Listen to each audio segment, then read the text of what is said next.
Hətta mən demişəm sizə, universitet ərəb dilindən xəttim yaxşı olduğuna görə Daskada universitetdə uşaqlar həmişə Bismillahirrahmanirrahim yazırdılar.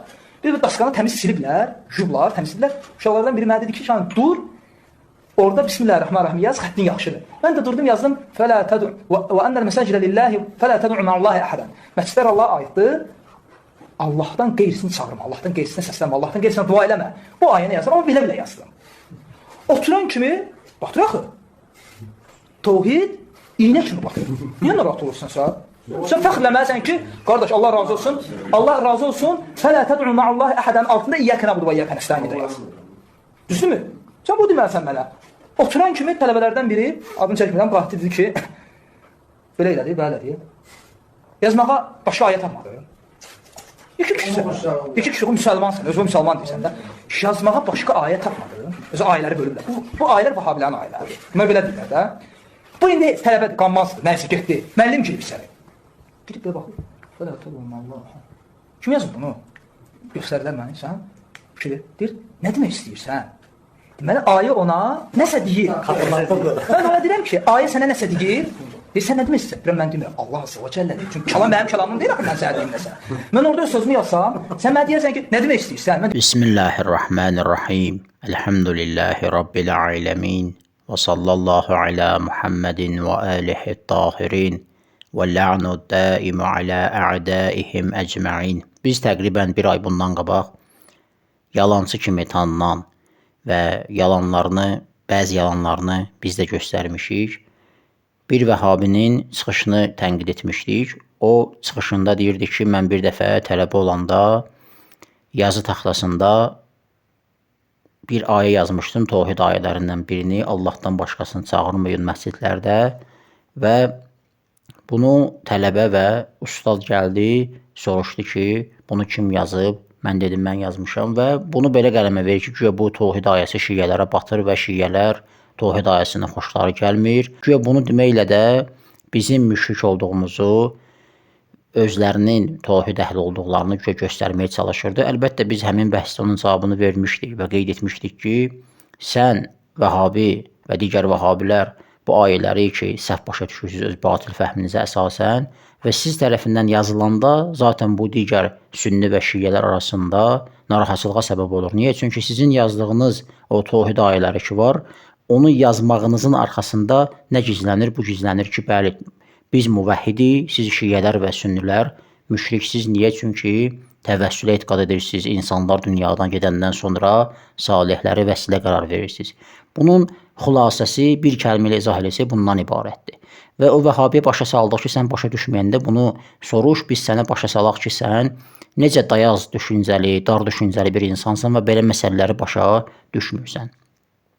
Və misal da qeyd etdik ki, fərz elə hədis inkarçılarından biri, hansı ki siz onu dəfələrlə vurursunuz, 100 dənə Vəhabinin içində durdu, yazı taxtasına bu ayəni yazsa, məsələn, məzmun etibarilə ki, biz Quranı, ixtilaflı məsələləri bəyan edəsən deyə sənə yolladıq.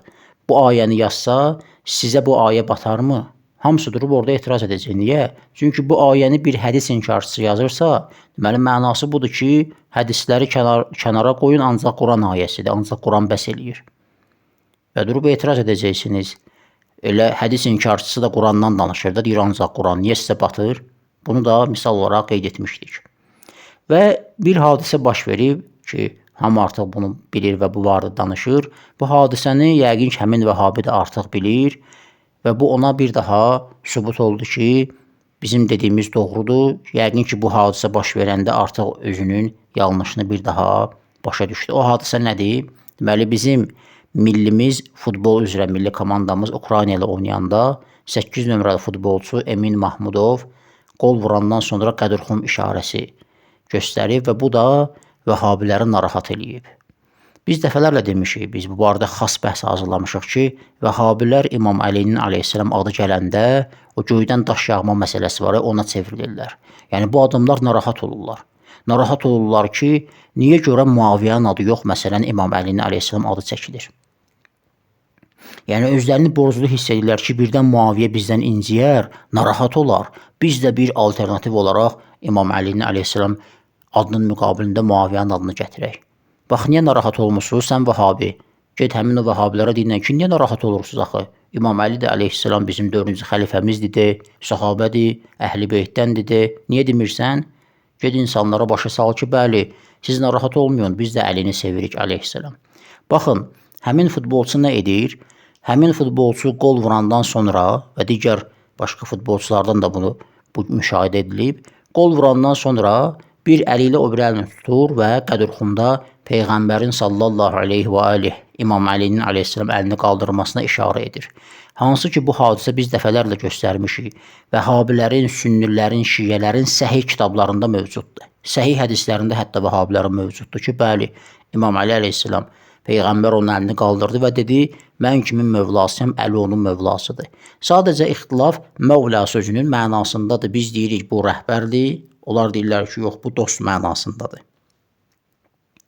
Və qol vuran milli komandamızın üzvü tribunada əyləşənlərdə heç də deməyib ki, məsələn, bu Mövlam rəhbər mənasındadır və yaxud məhbub mənasında, sevgili dost mənasındadır. Heç də deməyib, sadəcə əl hərəkəti ilə qədərxuma işarə edib və bu da Peyğəmbərin sallallahu aleyhi və aleyh zamanında onun tərəfindən edilən bir işdir.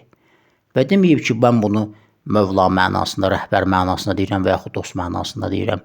Siz niyə narahat olmusunuz?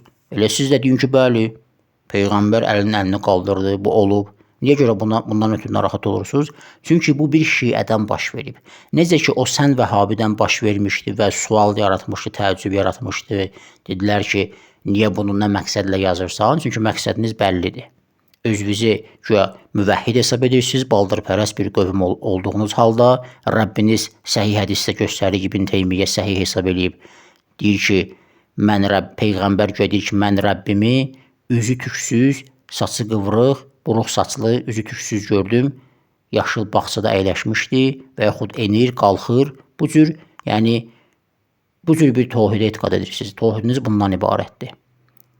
Həmin tayfasınız ki, buna etiqad etdiyiniz halda durub deyirsiniz ki, siz müşriksiniz və ayələr yazırsınız, ayənin arxasında da qəsdiniz, o xəbasətiniz gizlənir. Yəni, bütün müsəlmanları müşrik hesab edirsiniz və ancaq özünüzü müvəhhid hesab edirsiniz. Həmin məsələ də indi bu hadisədə meydana çıxıb və vəhabilər narahat olurlar ki, niyə görə bu futbolçu belə bir hərəkət edib. Halbuki nə edib? Hansısa bir xristiyanı təbliğ etməyib, hansısa bir yəhudini, kafiri təbliğ etməyib. Sizin 4-cü xəlifə hesab etdiyiniz şəxsi təbliğ edib, sizin Peyğəmbərinizin etdiyi hərəkəti edib, sizin sahabə hesab etdiyiniz, cənnət əhli hesab etdiyiniz, əhl-i beytdən hesab etdiyiniz şəxsi təbliğ edib. Niyə narahat olmusunuz? Bunu bir vəhabə etsəydi narahat olacaqdınızmı? Keyif su içsinlər biraz. Yəqin ki, bu hadisədən həmin o vəhabi də bir nəticə çıxarıb. Vəlhamdülillahi Rabbil aləmin və sallallahu alə Muhammedin və alihi tahirin. ها أنا ذا علي بن أبي طالب ربيب محمد رسول الله الفقار علی عمری پای کار علی دائما کنار ها أنا ذا علي بن أبي طالب ربيب محمد رسول الله الفقار علی عمری پای کار علی دائما کنار علی